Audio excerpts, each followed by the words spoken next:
மக்களே இன்றைக்கி பாப்பாவுக்கு லஞ்ச் பாக்ஸ்க்கு என்ன பேக் பண்ணேன்னு பார்க்கலாமா. லஞ்சுக்கு வந்துட்டு கீரை சாதமும் சீனி கிழங்கு பொரியலும் வச்சுருந்தேன். அண்டு ஸ்நாக்ஸ் பாக்ஸுக்கு வந்துட்டு ஒரு இதுக்கு வந்து கியூக்கம்பரும், இன்னொரு இதுக்கு கருப்பட்டி போட்டு செஞ்ச பிடி கொழுக்கட்டையுமே பண்ணியிருந்தேன்.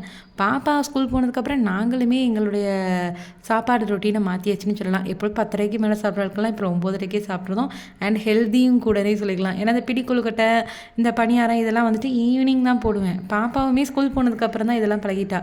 என்னென்னு கேட்டிங்கன்னா சீக்கிரமாக சாப்பிட்றது அண்ட் ஸ்நாக்ஸ் வந்துட்டு காலையில் மதியானங்கிறது சாப்பிட்றதெல்லாம் ஃபுட்டை வந்து நல்லா பிரித்து சாப்பிட்றதே ஸ்கூலுக்கு போய் தான் கற்றுக்கிட்டா. ஏன்னா நானும் அந்த மாதிரி பிரித்து கொடுத்ததில்ல. காலையில் மதியானம் நைட்டு இப்படி தான் கொடுத்து பழக்கம். லஞ்சுக்கு நான் மட்டும்தாங்கிறனால பாப்பாவுக்கு வைக்கும்போது எனக்கு சேர்த்து வச்சுட்டேன் கீரை சாதம்.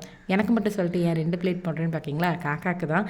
இங்கே காக்காக்கு எவ்வளோ சோறு வச்சாலும் காணாது. வச்ச உடனே வந்துடுவாங்க. வழக்கம் போல் வந்து புறாக்கள் ஃபுல்லாக காக்காவில் வெயிட்டீஸில் உட்கார வச்சிடும். சொல்லுங்கள், நீங்கள் எப்படி குழந்தைங்க ஸ்கூல் போனதுக்கப்புறம் உங்கள் ஃபுட்டு நீங்கள் சேஞ்ச் பண்ணிக்கிட்டீங்களா, இல்லை இன்னமும் அப்படியே தான் இருக்கீங்களாங்கிறத கமெண்ட்டில் ஷேர் பண்ணுங்கள்.